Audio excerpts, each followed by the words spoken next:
October 12th, 1944. The rolling hills of eastern France echoed with the thunder of tank engines as Sergeant Bill Henderson peered through his Sherman's periscope, watching a massive German Panther emerge from behind a stone farmhouse. His heart raced as he remembered the briefings about these mechanical monsters that had been slaughtering American armor since Normandy. But today was different. Today, his ammunition rack contained something special. 6 rounds that would change everything. 6 rounds of HVAP ammunition that transformed his medium Sherman into a Panther killing machine. What Henderson didn't know was that he was about to participate in one of the most significant ammunition revolutions in armored warfare history. A revolution born from desperation, forged in American factories and delivered to the front lines just in time to save countless Allied lives. This is the story of how American ingenuity turned the tables on German engineering supremacy. For months, American tank crews had lived in terror of the German Panther tank. This wasn't just fear of a superior weapon. This was the paralyzing dread of facing an enemy they simply could not defeat. Picture this scenario. You're sitting in a Sherman tank, watching a Panther approach from 2,000 yards away. You know that massive German gun can punch through your armor like tissue paper from that distance. You also know that your standard ammunition will bounce harmlessly off that sloped German armor, even if you get close enough to touch the enemy tank. This psychological warfare was devastating American morale across Europe. Tank crews were abandoning perfectly functional Shermans rather than face Panthers in direct combat. Some units reported crews refusing to advance when German armor was spotted. The mathematics of destruction were brutally simple. A Panther could kill a Sherman from distances where the Sherman couldn't even scratch the Panther's paint. But American engineers had been working on a solution. Deep in weapons laboratories and ammunition plants across the United States, metallurgists and ballistics experts were developing something revolutionary. They called it high-velocity armor-piercing ammunition, HVAP for short. This wasn't just another project reimagining of HVAP. This was a complete-to-defeat armor using the hardest materials on Earth. The secret one of the HVAP lay in tungsten carbide, death substances known to science. American ammunition designers discovered a projectile could create a tungsten carbide core surrounded by a lightweight aluminum body. This combination achieved something remarkable. The dense tungsten core concentrated enormous kinetic energy into a tiny point, while the aluminum body reduced overall weight, allowing much higher muzzle velocities. When an HVAP round left the barrel of a 76mm Sherman gun, it traveled at over 10,000 feet per second. That's nearly 300 feet per second faster than standard ammunition. This velocity increase didn't just improve range, it fundamentally changed what the Sherman could accomplish on the battlefield. Testing results were extraordinary. Standard American tank ammunition could barely dent a Panther's frontal armor at any reasonable combat distance. HVAP rounds could penetrate 6 inches of armor at 1,000 yards. Suddenly, that supposedly invincible Panther mantlet became a viable target for Sherman crews who had previously been forced into suicidal, close-range attacks. But developing revolutionary ammunition was only half the battle. Manufacturing it was another challenge entirely. Tungsten was not just rare, it was strategically critical for dozens of military applications. Machine tools needed tungsten to cut steel for aircraft engines. Artillery shells required tungsten cores. Even armor plating used tungsten for hardening. Every HVAP round consumed precious tungsten that could have been used elsewhere in the war effort. The United States faced a supply crisis that threatened the entire program. America imported most of its tungsten from China, but wartime shipping was dangerous and unpredictable. Domestic tungsten mining couldn't meet demand. Each 76mm HVAP round required nearly 2 pounds of tungsten carbide. A single Sherman carrying 6 rounds needed almost 12 pounds of this scarce material. American industry responded with characteristic determination. New tungsten mines opened in Colorado and Nevada. Existing facilities expanded production. Recycling programs recovered tungsten from worn machine tools. But even these efforts couldn't produce unlimited quantities. HVAP ammunition would always be precious, distributed carefully to units that needed it most desperately. The first HVAP rounds reached European battlefields in August 1944, but their arrival was almost anticlimactic. Tank crews received minimal training on the new ammunition. Many commanders didn't understand its capabilities or limitations. Some units received HVAP rounds, but continued using standard tactics that wasted this precious ammunition at ineffective ranges. Everything changed when American forces encountered massive German counterattacks in eastern France. German High Command had assembled 2 entire panzer brigades equipped primarily with brand new Panther tanks. These weren't the war-weary units that had been ground down in Normandy. These were fresh formations with factory-new equipment, determined to push American forces back across the Moselle River. The German plan seemed foolproof. Nearly 150 tanks, including dozens of Panthers, would smash through American defensive positions using overwhelming firepower and superior armor protection. German commanders expected rapid victory. After all, their technical superiority was undeniable. American Shermans had proven incapable of defeating Panthers in frontal combat throughout the summer campaign. But German intelligence had missed something crucial. American tank units were no longer equipped with just standard ammunition. Those precious HVAP rounds were finally reaching frontline formations in quantities sufficient to make a difference. Not enough for every engagement, but enough to give American crews a fighting chance when they needed it most. The stage was set for the largest tank battle American forces would fight until the Battle of the Bulge. German panzer brigades advancing confidently across open terrain, expecting easy victories against supposedly inferior American armor. American tank crews gripping their controls, knowing they finally possessed ammunition that could punch through German armor when used correctly. Neither side fully understood what was about to unfold. German crews had been trained to believe their frontal armor was impenetrable to American fire. American crews were still learning the capabilities and limitations of their new ammunition. The collision between these forces would rewrite tactical doctrines on both sides and demonstrate that superior technology means nothing without the industrial capacity to support it. As morning fog began lifting from French farmland on September 19th, tank commanders on both sides prepared for battle. German Panther crews advanced with confidence, born from months of technical superiority. American Sherman crews waited nervously, clutching fire controls connected to guns loaded with revolutionary ammunition they barely understood. The battle that followed would prove that warfare isn't just about having the best individual weapons. It's about having the right ammunition at the right time, used by crews who understand both its potential and its limitations. HVAP ammunition was about to transform American armor from desperate defenders into confident attackers. What happened next would send shockwaves through both armies and demonstrate the power of American industrial innovation under pressure. The age of Panther invincibility was about to end, with tungsten cores traveling faster than sound. The 1st German Panzer Brigade rolled forward through the morning mist like steel leviathans emerging from prehistoric swamps. 42 Panthers led the advance, their massive guns sweeping left and right as commanders scanned for American positions. Behind them, Panzer IVs and assault guns formed a mechanical tide that stretched across the French countryside. This wasn't just an attack. This was German armor doctrine at its most confident, relying on technical superiority to crush numerically superior but supposedly inferior American forces.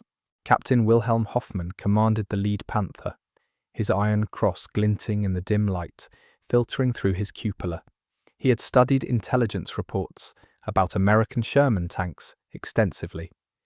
Their 75mm guns couldn't penetrate his frontal armor at any combat range. Even the newer 76mm weapons posed minimal threat beyond point-blank distance. His Panther's 80mm glacis plate, sloped at 55 degrees, created effective thickness that American ammunition simply couldn't overcome. Hoffman's confidence represented everything German armor doctrine had become by late 1944. Superior individual tank performance would compensate for numerical disadvantages and logistical problems. Panthers possessed better armor, more powerful guns, superior optics, and longer effective range than anything Americans fielded. On paper, the mathematics strongly favored German forces, but mathematics don't account for tungsten carbide cores traveling at supersonic velocities. 3 miles away, Sergeant Henderson's Sherman sat hull down behind a stone wall, its 76mm gun trained on the approach route German armor would inevitably use. Henderson had been fighting across France since July, watching helplessly as Panthers destroyed Sherman after Sherman with impunity. His crew had developed the same psychological paralysis affecting American tank units throughout the European theatre. They respected German armor to the point of near paralysis. Today felt different, though. Those 6 HVAP rounds in his ammunition rack represented hope his crew hadn't felt in months. Their gunnery sergeant had explained the new ammunition's capabilities during a hurried briefing the previous evening. Tungsten cores that could punch through Panther mantlets at combat ranges. Velocity increases that fundamentally changed engagement parameters. For the first time since landing in Normandy, American tank crews possessed ammunition that gave them genuine fighting chances against German heavy armor. Henderson's gunner, Corporal Mike Torres, had been practicing with the new ammunition's ballistic characteristics using captured German range tables. HVAP rounds followed different trajectories than standard ammunition due to their higher velocity. Sight adjustments had to be recalculated. Engagement techniques required modification. Everything they had learned about fighting German armor needed updating. The fog began dissipating as morning sun climbed higher, revealing terrain that would prove decisive in the coming engagement. Rolling hills provided excellent defensive positions for American forces who had arrived first and prepared carefully. Stone farmhouses offered concealment and protection. Hedgerows created natural tank obstacles that channeled German advances into predetermined killing zones. German forces advancing across this terrain faced tactical disadvantages. Their technical superiority couldn't overcome. Panthers excelled in open country, where their superior range and armor provided maximum advantage. Close terrain negated these benefits, while emphasizing weaknesses like limited mobility and vulnerability to flanking attacks. The approaching battle would be fought at ranges where HVAP ammunition was most effective. Captain Hoffman's Panther crested a low hill, exposing its massive silhouette against the lightening sky. Through his periscope, Henderson could see the German tank clearly for the first time. The Panther looked exactly like intelligence photographs had depicted, massive, angular, intimidating. Its gun seemed enormous compared to his own 76mm weapon. For a moment, old fears resurged. Then Henderson remembered those tungsten-cored rounds waiting in his ammunition rack. Torres had already calculated range and deflection, his hands steady on the gun controls, despite obvious nervousness. The Panther was approximately 800 yards away, well within HVAP effective range, according to their briefing materials. The German tank's mantlet presented a clear target, its curved surface designed to deflect conventional ammunition, but vulnerable to high-velocity tungsten penetrators. Henderson gave the fire command, his voice surprisingly calm despite hammering heartbeat. Torres pressed the firing button, sending the first HVAP round his crew had ever fired in combat, streaking toward the German Panther at over 3,000 feet per second. The tungsten core struck Hoffman's mantlet with devastating effect. Unlike standard ammunition that would have bounced harmlessly off the curved armor, the dense penetrator punched through cast steel and detonated ready ammunition stored directly behind the gun breech. The Panther's turret lifted slightly from internal explosion pressure before settling back onto the hull, now a smoking ruin. Hoffman and his crew died instantly, never understanding what had killed them. German intelligence had assured Panther crews that American 76mm guns posed minimal frontal threat. They had been catastrophically wrong. The psychological impact of watching their lead tank explode rippled through the German formation immediately. Panzer commanders who had advanced confidently suddenly faced an enemy capable of destroying Panthers at combat ranges where return fire should have been ineffective. Radio chatter filled with confused reports about new American weapons or secret tank destroyers. Henderson's successful engagement triggered a chain reaction across American defensive positions. Other Sherman crews witnessing HVAP's effectiveness engaged German armor with renewed confidence. Within minutes, multiple Panthers were burning wrecks scattered across French farmland, their crews dead or fleeing. But HVAP ammunition came with limitations that American crews discovered through harsh combat experience. Corporal Jimmy Walsh's Sherman engaged a Panther at 1,200 yards, beyond tungsten core effective range. His HVAP round struck the German tank's glacis plate, but shattered on impact rather than penetrating. The brittle tungsten carbide core couldn't maintain integrity at reduced velocity over longer distances. Walsh's Panther target returned fire immediately, its high-velocity gun destroying his Sherman with a single round through the frontal armor. Walsh and 2 crew members died instantly. The surviving crew members escaped through the commander's hatch, but their tank was a total loss. The engagement demonstrated that HVAP wasn't magical ammunition that eliminated tactical considerations. Effective employment required understanding range limitations, optimal target selection, and proper engagement angles. Crews that used HVAP correctly achieved remarkable results. Crews that misunderstood its capabilities wasted precious ammunition and sometimes paid with their lives. German after-action reports from surviving crews painted confused pictures of the engagement. Some claimed Americans had deployed new tank destroyers with more powerful guns. Others suggested British Firefly tanks had somehow reached American units. The truth that standard Sherman tanks now possessed ammunition capable of defeating Panther armor was more troubling than these theories. If American industry could develop and produce specialized ammunition that negated carefully engineered German armor advantages, what other technological surprises might appear? German technical superiority had been the foundation of Panzer doctrine since 1943. HVAP ammunition suggested that foundation was crumbling under pressure from American industrial capacity. The battle continued throughout the morning as German commanders desperately tried to salvage their offensive. Fresh Panzer units advanced to replace destroyed formations, only to encounter more HVAP-equipped Sherman crews who had learned from earlier engagements. American artillery coordinated with tank units, calling devastating fires on German armor attempting to maneuver around defensive positions. By noon, German losses had reached catastrophic levels. Dozens of Panthers and Panzer IVs lay destroyed across the battlefield, their crews killed or wounded. German commanders realized their offensive had failed completely, but withdrawal under American observation proved almost as dangerous as continued attack. American tank crews, meanwhile, experienced something they hadn't felt since landing in Europe: confidence. For months, they had feared German armor, knowing their weapons were inadequate for frontal engagements. HVAP ammunition changed that psychological balance dramatically.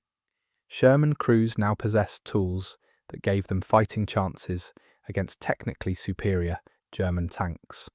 This psychological transformation rippled through American armored divisions, like electricity through copper wire. Word spread from crew to crew, tank to tank, battalion to battalion. The Sherman crews, who had spent months feeling like lambs among wolves, suddenly realized they had teeth. Sharp tungsten-tipped teeth that could bite back with lethal force. But the German response revealed something far more significant than tactical adaptation. As surviving panzer commanders radioed frantic reports to headquarters, a disturbing pattern emerged in their communications. These weren't just tactical setbacks.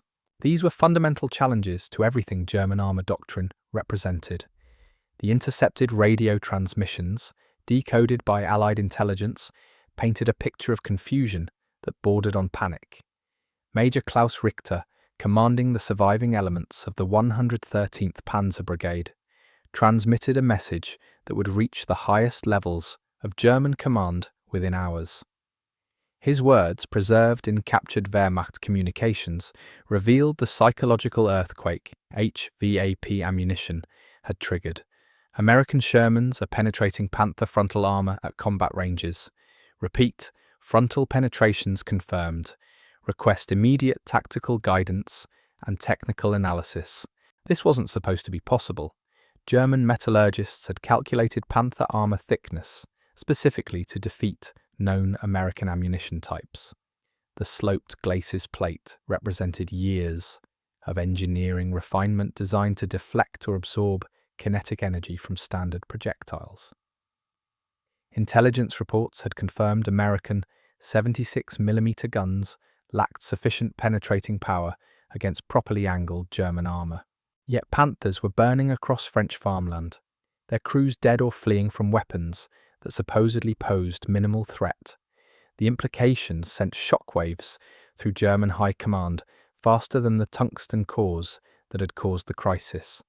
If American industry could develop ammunition that partially negated German armour advantages, what did that say about the broader technological competition both nations were waging? General Heinz Guderian, Inspector General of German Armoured Forces, received Richter's report at his headquarters outside Berlin. Guderian understood tank warfare better than perhaps any man alive, having pioneered blitzkrieg tactics that had conquered most of Europe. His immediate response revealed the strategic significance of HVAP ammunition development. The Americans have achieved what we feared most. They have overcome our technical advantages through industrial capacity and material science. Guderian ordered immediate examination of destroyed Panthers to determine exactly what ammunition the Americans were using. German reached the battlefield found engineers who anything they had seen before. Entry holes were smaller than impact patterns unlike expected, suggesting sub-caliber projectiles. The tungsten residue found in some penetrations confirmed their worst fears. The Americans had developed and deployed tungsten-cored ammunition in battlefield quantities. This discovery had profound implications beyond immediate tactical concerns.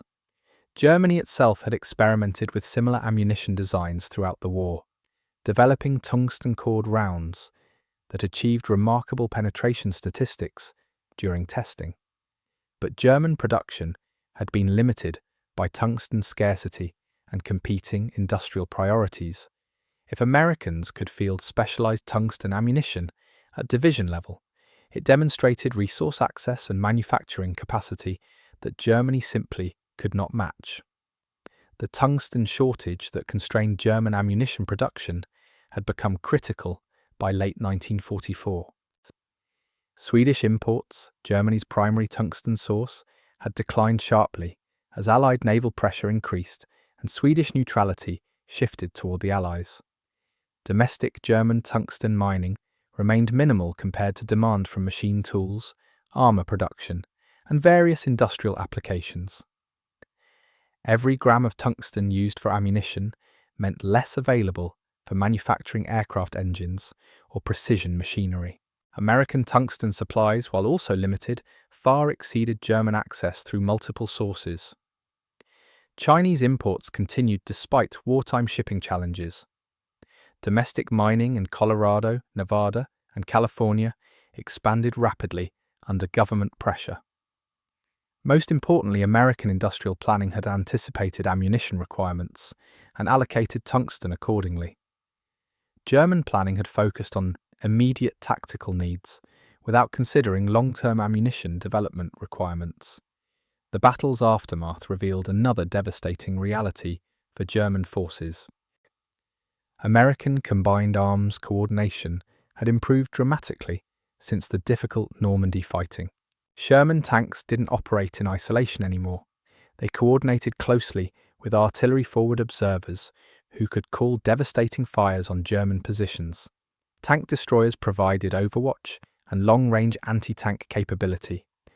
Infantry teams with bazookas positioned themselves to engage German armour from concealment. Most critically, American air power had achieved complete dominance over the battlefield. P-47 Thunderbolts arrived overhead within minutes of being called, diving through broken cloud cover to strafe German armour with rockets and machine guns. German tank crews found themselves under attack from multiple directions simultaneously. Even when they survived direct tank engagements, artillery and airstrikes made movement incredibly dangerous. Colonel James Richardson, commanding Combat Command A of the 4th Armoured Division, understood that HVAP ammunition was just one component of a larger tactical evolution. His after-action report, filed 3 days after the battle, captured the broader significance of what had occurred. The new ammunition has given our crews confidence they lacked previously, but more importantly, it has enabled aggressive tactics that exploit our advantages in coordination and support. Richardson's analysis proved prophetic.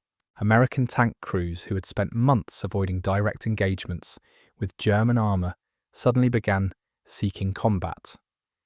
The psychological transformation was remarkable. Crews that had previously called for artillery or air support when Panthers appeared now manoeuvred aggressively to achieve favourable firing positions. This tactical aggression, enabled by HVAP ammunition's capabilities, multiplied American advantages in mobility and combined arms coordination. German Panzer crews experienced the opposite psychological transformation. Months of frontal armour invulnerability had bred tactical overconfidence that proved fatal when facing tungsten-cored ammunition.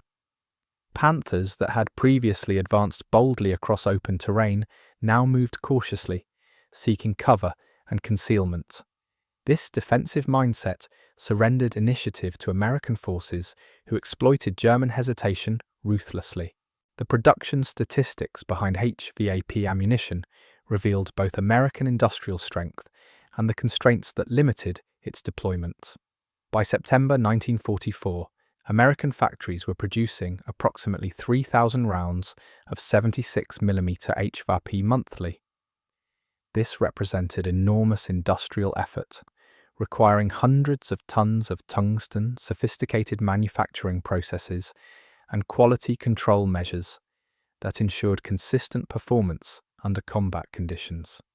But 3,000 rounds per month couldn't supply every American tank unit in Europe adequately. Allocation decisions became critically important, determining which units received HVAP and in what quantities. Tank destroyer battalions, whose primary mission focused on anti-tank combat, received priority allocation. Sherman battalions supporting infantry operations often received fewer rounds, despite encountering enemy armour regularly. Lieutenant Colonel William Hayes, commanding the 37th Tank Battalion, faced these allocation dilemmas directly. His battalion had performed brilliantly during the recent engagement, destroying multiple Panthers with HVAP ammunition, but his units had expended most of their tungsten-cored rounds during the battle. Resupply requests faced delays as higher headquarters balanced competing demands across multiple divisions. Hayes understood the broader implications of HVAP scarcity better than most tank commanders. In a letter to his wife, discovered in family archives decades later, he wrote with remarkable clarity about the ammunition's significance. These new rounds have changed everything about how we fight German armour, but we never have enough of them. Every round is precious, and crews know it.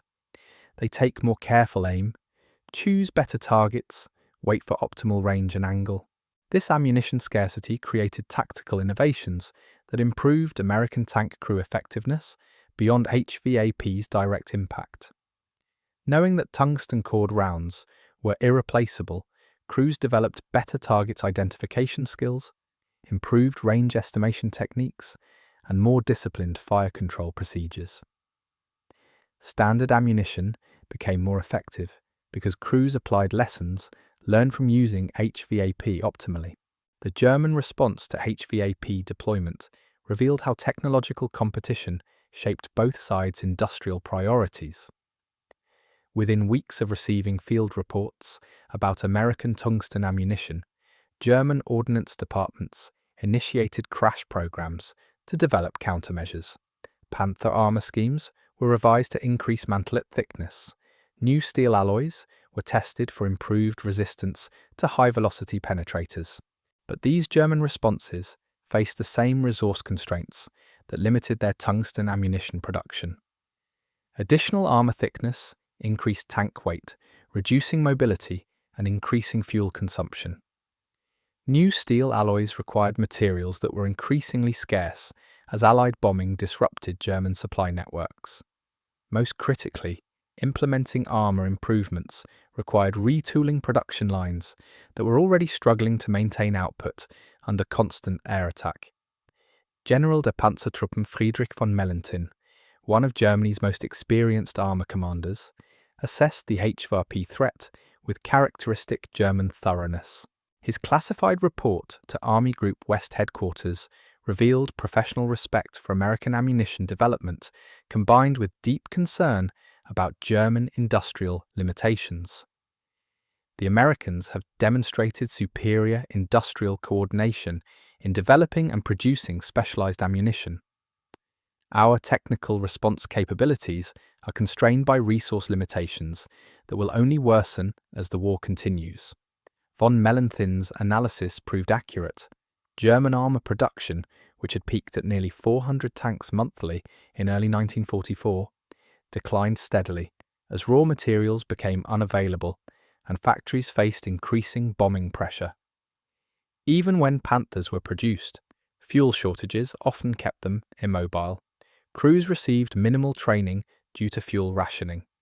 Spare parts became increasingly scarce as production focused on new vehicles rather than maintenance support. American production, meanwhile, continued expanding throughout 1944. Sherman tank output exceeded 800 vehicles monthly by year's end. More importantly, American industry was simultaneously producing the specialized ammunition that made these tanks more effective against German armor. The industrial capacity that enabled HVAP development and production represented a strategic advantage Germany could not match, regardless of individual weapon system superiority. The tactical lessons emerging from HVAP employment spread rapidly through American armored forces. Tank crews shared techniques for optimal ammunition usage through informal networks that supplemented official training materials. Gunnery sergeants developed range estimation methods specific to tungsten-cored rounds. Company commanders coordinated HVAP allocation to maximize tactical impact during critical engagements. These grassroots innovations demonstrated how battlefield experience drove tactical evolution faster than formal doctrine development. American tank crews were learning to fight more effectively, not just because they possessed better ammunition, but because they were developing techniques that maximized its impact. German crews, meanwhile, struggled to adapt tactics designed around frontal armor invulnerability to new realities, where that armor could be penetrated at combat ranges. The psychological impact of HVAP ammunition extended beyond immediate combat effectiveness to broader questions of morale and confidence. American tank crews who had felt genuinely afraid of German armor began approaching engagements with cautious optimism rather than dread. This morale improvement affected performance in ways that couldn't be measured through simple penetration statistics or kill ratios. Sergeant Henderson, whose successful engagement had opened the battle, wrote to his brother about the transformation HVAP ammunition had created. For months we felt like we were bringing knives to gunfights every time we faced German tanks. Now we have something that can hurt them back. It doesn't make us equal, but it gives us a fighting chance. That's all we ever wanted. Henderson's words captured something profound about warfare that extended far beyond technical specifications or production statistics. Confidence matters in combat. Crews who believe they can fight will take calculated risks and exploit tactical opportunities. Crews who feel helpless will hesitate at critical moments, surrendering initiative to enemies who might otherwise be defeated through superior tactics and coordination. The German perspective on American ammunition improvements, gathered from prisoner interrogations and captured documents, revealed growing awareness that technological superiority alone could not guarantee victory against an enemy with superior industrial capacity and resource access. Panzer crews who survived encounters with HVAP equipped Shermans carried knowledge back to their units about American capabilities that contradicted previous intelligence assessments. This information flow created its own psychological impact within German armoured forces. Crews who had relied on frontal armour protection began questioning whether their tanks remained adequately protected against evolving American ammunition. The sense of invulnerability that thick armour provided was crucial to crew morale and aggressive tactics. When that sense eroded, crew performance suffered measurably. The ripple effects of HVAP success reached far beyond individual tank engagements, fundamentally altering the strategic calculus of armoured warfare across the European theatre. German High Command faced a disturbing reality that contradicted years of carefully constructed doctrine. Their most advanced tanks, representing the pinnacle of German engineering excellence, could now be defeated by supposedly inferior American weapons when conditions favoured the attackers. Major General Heinrich von Luttwitz, commanding the 47th Panzer Corps, received increasingly desperate reports from the subordinate commanders throughout October 1944. Panther losses were mounting at rates that exceeded replacement capacity. More troubling still, experienced crews were requesting transfers to infantry units, rather than face American armour equipped with the mysterious new ammunition that could punch through their protective steel shells. The psychological warfare was working in reverse now. German tankers who had spent months terrorising Allied armour found themselves checking escape hatches before every engagement, calculating bailout routes, second-guessing tactical decisions that had previously been automatic. The hunter had become the hunted, and everyone involved understood the implications. But American commanders, wrestling with HVAP allocation, discovered that revolutionary ammunition created its own tactical dilemmas. Lieutenant Colonel Samuel Morrison, commanding the 8th Tank Battalion, faced impossible decisions daily. His unit possessed exactly 47 HVAP rounds distributed across 17 Sherman tanks. Intelligence reports indicated a German Panzer regiment with approximately 60 tanks was approaching his sector.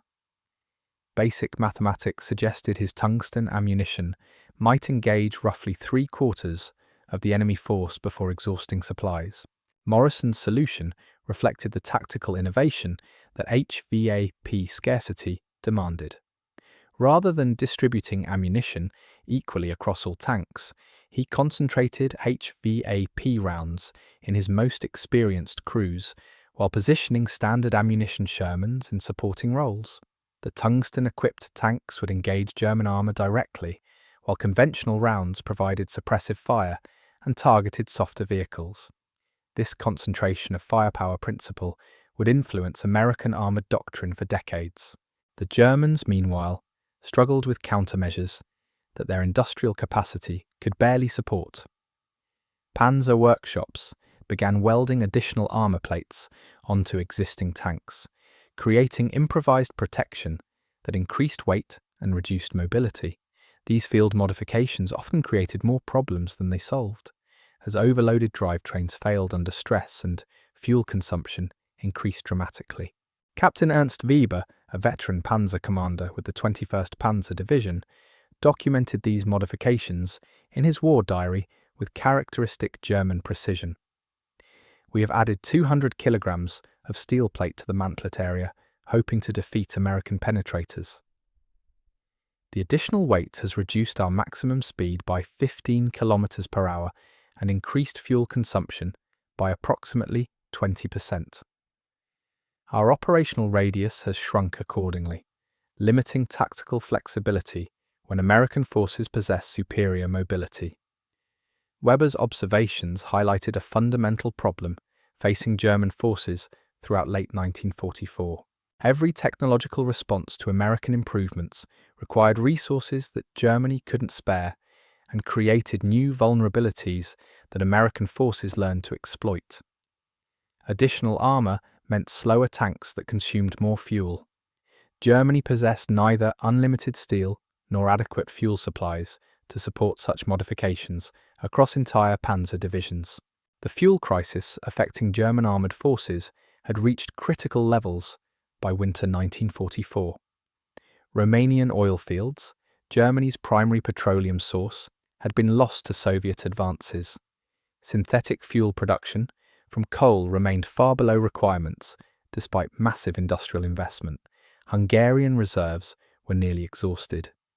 Even when German factories produced new tanks, fuel shortages often kept them immobilized in depot areas rather than reaching frontline units. HVAP ammunition transformed the psychological landscape of armored warfare in ways that transcended its technical specifications.